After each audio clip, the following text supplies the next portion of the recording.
Welcome to Madison City Channel's Know Your Candidates interviews, co-sponsored by the League of Women Voters of Dane County. I'm your interviewer, Eve Galanter, and I would like to introduce Erin Welsh, running for Dane County Board Supervisor for District 7.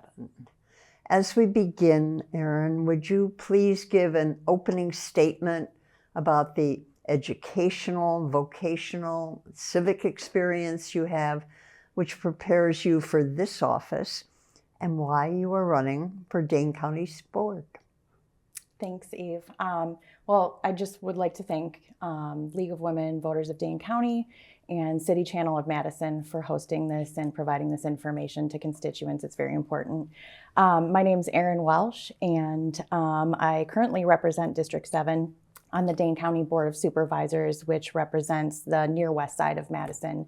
So that's going to include Westmoreland, Dudgeon Monroe, Vilas, Nakoma, Midvale Heights, a sliver of the Greenbush neighborhood. So that's kind of the area, and I'm running for re-election to continue representing that area. Just to offer a bit about me, I grew up in Wisconsin, came to the University of Wisconsin-Madison for undergrad, and then stayed here for law school, and upon ending law school, decided to put down some roots in the Westmoreland neighborhood. So we've been there for 14 years. Great schools, great community, great neighbors, just was the right place for us. Professionally, I'm a lifelong public servant. I've worked for the last 15 years closely with prosecutors, law enforcement, different victim service providers, social service providers, and policymakers throughout the state to ensure that crime victims have the services that they rely on, that they have access to what they need to address the impacts of crime and to also navigate the criminal justice system. So really doing that work has shown me what people really need from their government, what the consequences are when they don't receive those services. So it's really instilled in me a strong sense of public service and desire to ensure that folks get what they need from their government and their community. Within my current role on the Dane County Board, I serve on the Health and Human Needs Committee, the Sensitive Crimes Commission, and the Henry Vilas Zoo Commission. So the first two really relate back to the professional work I do, and the last one really relates back to my personal life because I've spent many hours at the Henry Vilas Zoo with my kiddo and learning about different conservation efforts. So really tying that back, it's been an enjoyable experience to connect with those and put that into practice and really see how the different parts of county government really back to one another and rely on one another and intersect with one another.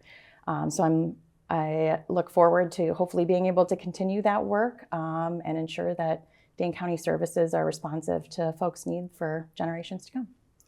Well, how should the county address the significant budget deficit that is expected for the 2027 budget? That's a great question, and I honestly think the work needs to start now, and is starting now in a lot of respects. The budget deficit is definitely front of mind for me and for a lot of other folks on the board.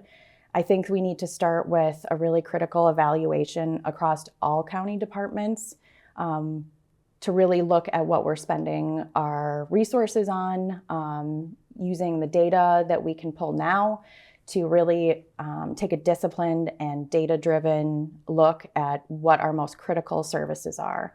I feel strongly that we need to ensure as a county that we are covering our most vital services and functions that folks rely on first and foremost. And having that front-end work put into gathering that data will be really helpful in making those decisions.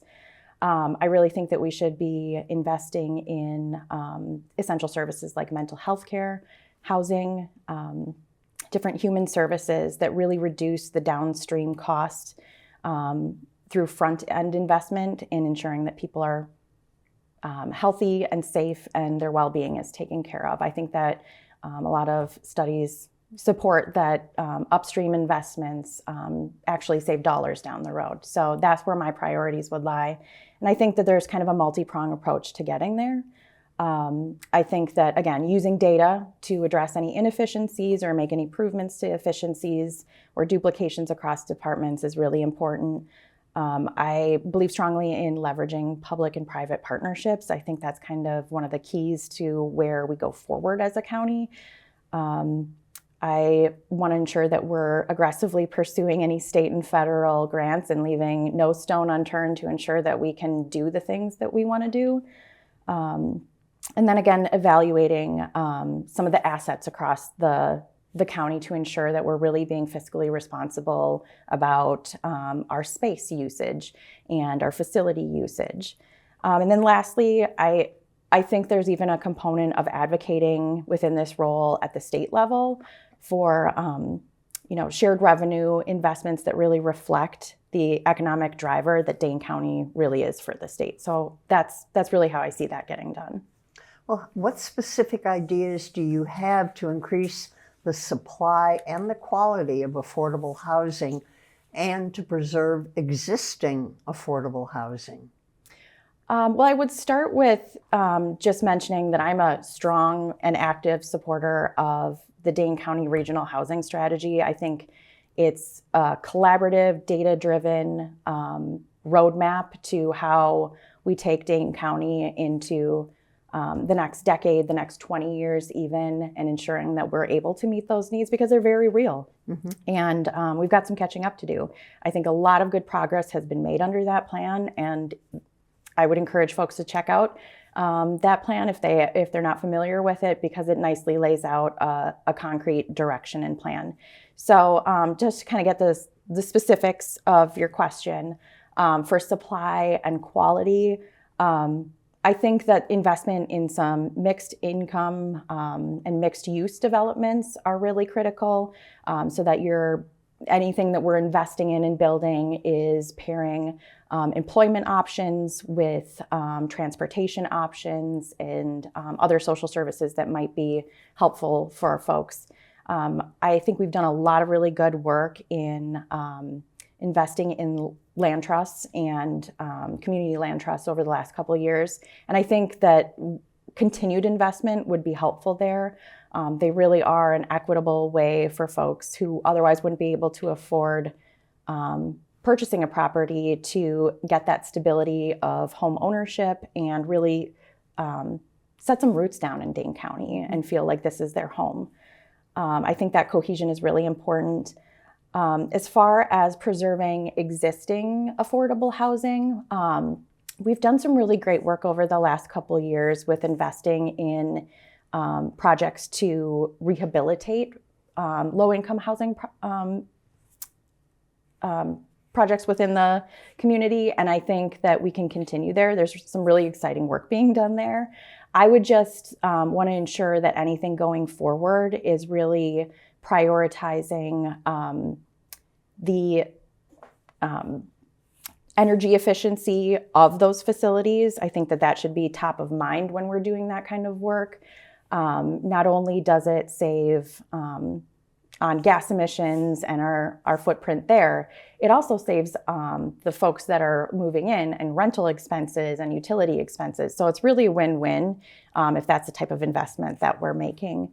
And then to the last part about our unhoused neighbors, I really think that a housing first model is the approach that we need to continue taking.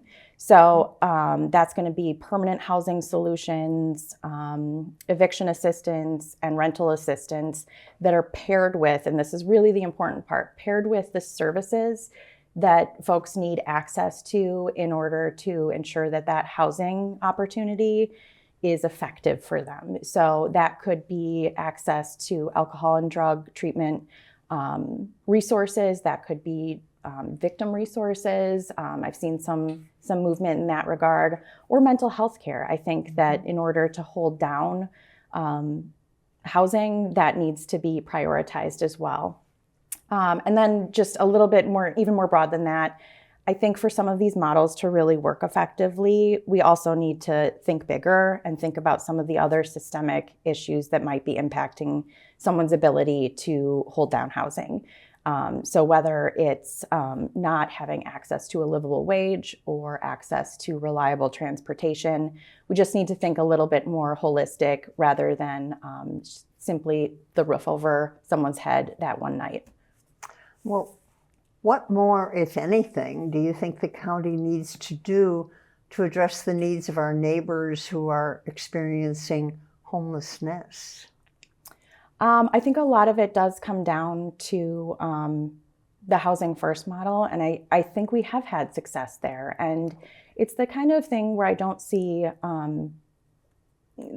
folks that are unhoused, I don't see that as something that is just going away entirely. I think we need a very concrete approach and systemic approach that addresses some of those barriers on the front end, so that the models that we do put in place are responsive to their needs.